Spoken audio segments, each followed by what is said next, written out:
हर परिवार के साथ रहना है। डॉक्टर बाबा साहब भीमराव अंबेडकर भी अपने परिवार के साथ रहते थे।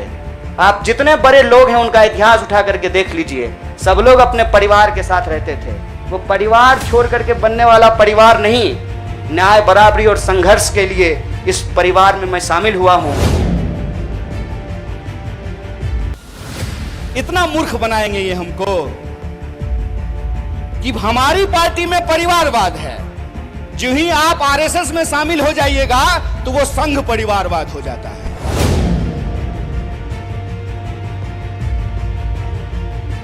कि कांग्रेस पार्टी वो पार्टी है जो गांधी की विरासत को लेकर के आगे चलेगा। कांग्रेस पार्टी वो पार्टी है जो सरोजनी नायडू के विचारों को लेकर के चलेगा। कांग्रेस पार्टी वो पार्टी है जो अम्बेडकर, नेहरू, अशफाक उल्लाह खान, शहीद आजम भगत सिंह और मौलाना अबुल कलाम आजाद के रास्तों पे चलेगा। राज्य के जो लोग हैं उनको आपस में बांटते हैं। क्यों? क्योंकि अंग्रेजों से इन्होंने एक चालाकी सीखी है, फूट डालो, राज करो।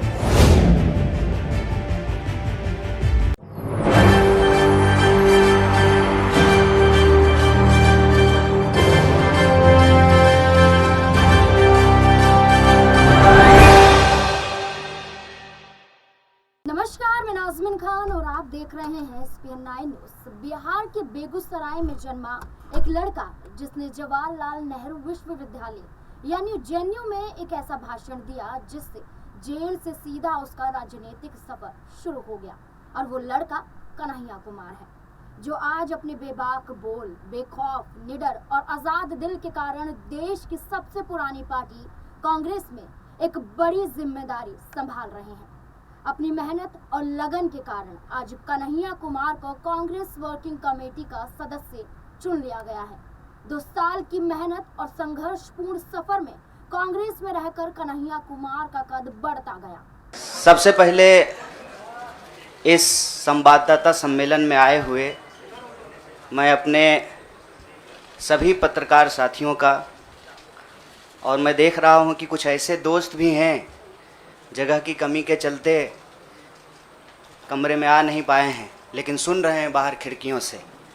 मैं आप सबका स्वागत करता हूं और मंच पर उपस्थित AICC ऑर्गेनाइजेशन के जनरल सेक्रेटरी वेणु जी, जनरल सेक्रेटरी सुरजेवाला जी, SC डिपार्टमेंट के चेयरमैन नितिन राउत जी, बिहार के प्रभारी भक्तचरण दास जी, बिहार के अध्यक्ष मदन मोहन झा जी और कांग्रेस पार्टी के ट्रेजरर पवन बंसल जी, हमारे युवा साथी और गुजरात कांग्रेस के वर्किंग प्रेसिडेंट भाई हार्दिक पटेल जी, और हमारे आंदोलन में कदम से कदम मिलाकर हर घड़ी हमारा साथ देने वाले हमारे साथी बडगाम से निर्दलीय विधायक साथी जिग्नेश मेवानी जी, मैं आप सबका आभार व्यक्त करता हूं।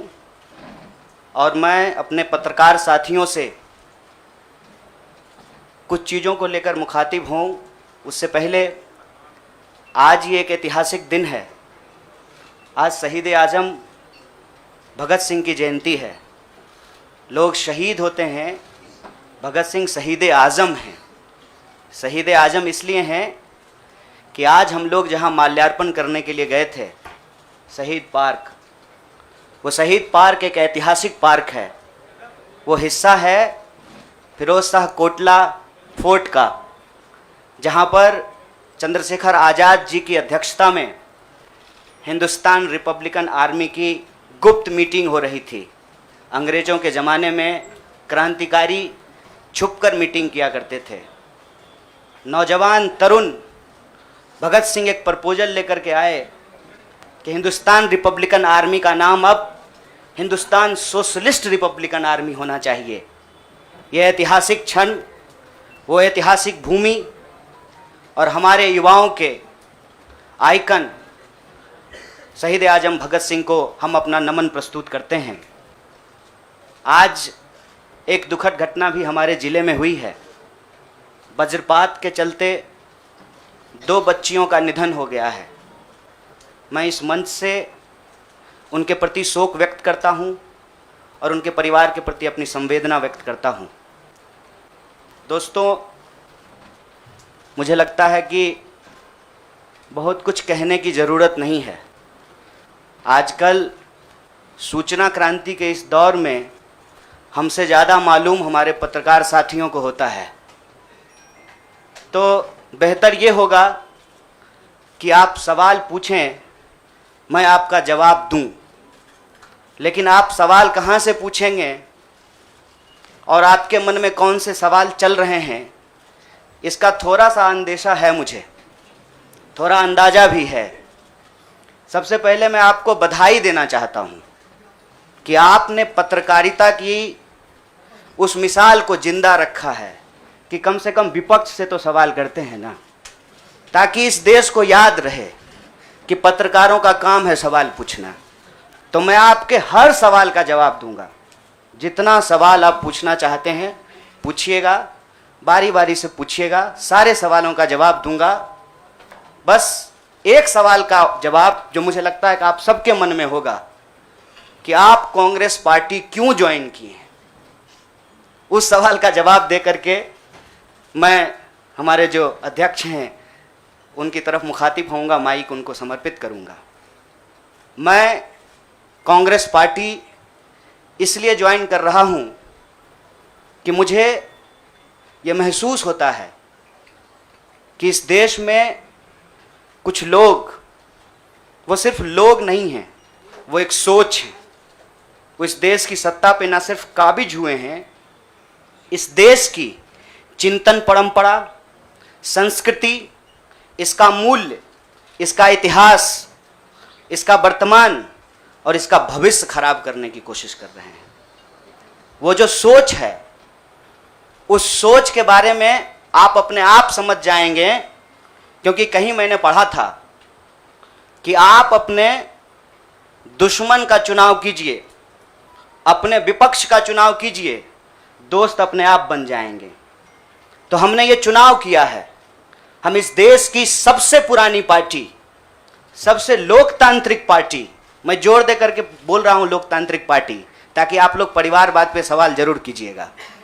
लोकतांत्रिक पार्टी में हम इसलिए शामिल होना चाहते हैं कि हमको लगता है, और सिर्फ हमको नहीं लगता है, इस देश के लाखों करोड़ों नौजवानों को ये लगने लगा है कि अगर कांग्रेस नहीं बचा तो देश नहीं बचेगा। छात्र और फिर राजनेता कन्हैया कुमार ने न सिर्फ कांग्रेस में रहकर केंद्र सरकार पर निशाना साधा, बल्कि देश बचाने और लोगों को जागरूक करने के लिए उतने ही कदम आगे बढ़ाया, जिसका सीधा उदाहरण भारत जोड़ो यात्रा से देखा गया। राहुल गांधी से मुलाकात कर भारत जोड़ो यात्रा में शामिल होकर कन्हैया कुमार आज कांग्रेस का अस्तित्व बन गए हैं, जिसके चलते कांग्रेस राष्ट्रीय अध्यक्ष मल्लिकार्जुन खड़गे के नेतृत्व में CWC की लिस्ट में जारी की गई, जिसमें 39 लोगों को शामिल किया गया, जिसमें सचिन पायलट, शशि थरूर, दिग्गज चेहरों के साथ कन्हैया कुमार का भी नाम शामिल था। सुनिए CWC में शामिल होने के बाद कन्हैया कुमार का वो भाषण, जिसने सभी राजनीतिक पार्टियों को हिलाकर रख दिया। भाजपा की महाराष्ट्र में किसकी सरकार है? भाजपा की। क्या जी, पुलिस वाले भैया सब ठीक है ना? है हिम्मत, है हिम्मत, करोगे कुछ? हमारा कुछ नहीं कर सकते हो, क्योंकि हम तुम्हारे इलेक्शन डिपार्टमेंट से नहीं डरते हैं। मेरा कुछ नहीं कर सकते हो। इसीलिए खड़ा होकर के पब्लिकली पूरी की पूरी भाजपा के झूठों की जमात को चैलेंज करते हैं कि अगर हमने गलत किया है तो चौराहे पे खड़ा करके तुम मुझे गोली मार सकते हो, लेकिन अगर तुम गलत कर रहे हो तो इस बात को याद रखना कि तमाम धन दौलत और गोला बारूद के बावजूद इस देश में तुम सत्य की आवाज को नहीं झुका सकते हो। हम कसम खाते हैं, महाराष्ट्र का इस महान भूमि पे कसम खाते हैं कि कांग्रेस का एक एक कार्यकर्ता राजीव गांधी को याद करते हुए यह संकल्प लेता है कि इस देश में सद्भावना को हम बचा करके रखेंगे, तुम्हारी पूरी ताकत को परास्त करेंगे। इस बात को याद रखना है। हिम्मत, डरा लोगे, याद रखना जिस इंसान के पास विचार की ताकत होती है, जिस दल के पास विचार का इतिहास होता है, उस दल को तुम झुका नहीं सकते हो।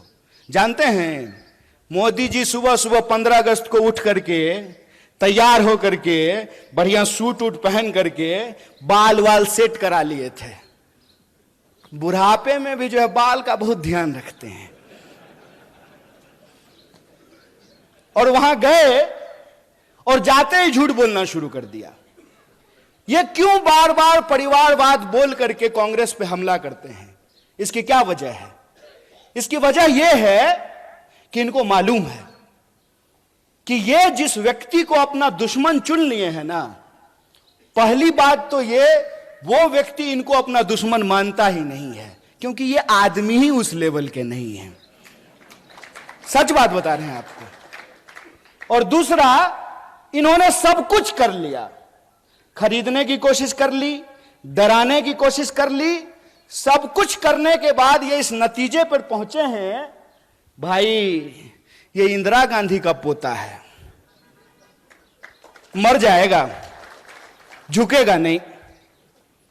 जिस परिवार ने इस देश की एकता और अखंडता के लिए दो दो प्रधानमंत्री की जान गंवाई हो, उसको टुकड़े टुकड़े गैंग बोलते हो। अरे जब बोलते हो ना, तो शर्म से तुम्हारा जुबान कट जाना चाहिए अपने आप। अगर शर्म होती ना, तो यह बोलने की हिम्मत नहीं करते। भारत तेरे टुकड़े होंगे के इस विवादित बयान के बाद जब वो विवादों में घिरे कन्हैया कुमार सीधे तौर पर चर्चाओं का विषय बन गए। कन्हैया कुमार एक भारतीय राजनीतिक कार्यकर्ता हैं, जिन्होंने जेएनयू छात्र संघ के अध्यक्ष और ऑल इंडिया स्टूडेंट फेडरेशन के नेता के रूप में कार्य किया। उन्होंने भारतीय कम्युनिस्ट पार्टी के राष्ट्रीय कार्यकारी परिषद के सदस्य के रूप में कार्य किया और 28 सितंबर 2021 को भारतीय राष्ट्रीय कांग्रेस में शामिल हुए और लगभग 2 साल बाद आज CWC में मेंबर हैं और दिल्ली प्रदेश अध्यक्ष का भी चुनाव जल्द होने वाला है, जिसमें कई नामों में कन्हैया कुमार का नाम भी शामिल है, जो आगे चलकर कांग्रेस की ताकत को और भी ज्यादा बढ़ा सकते हैं। ये कन्हैया कुमार का सफर है, जिसमें सीधे तौर पर कांग्रेस में रहकर कन्हैया कुमार को ये सारी बड़ी जिम्मेदारियां एक एक करके एक पड़ाव के बाद मिलती जा रही हैं। अब देखना होगा कि क्या कन्हैया कुमार कांग्रेस की तरफ से कोई बड़ा चुनाव लड़ते हुए नजर आएंगे। आपकी क्या राय है? कमेंट बॉक्स में जरूर बताएं। धन्यवाद।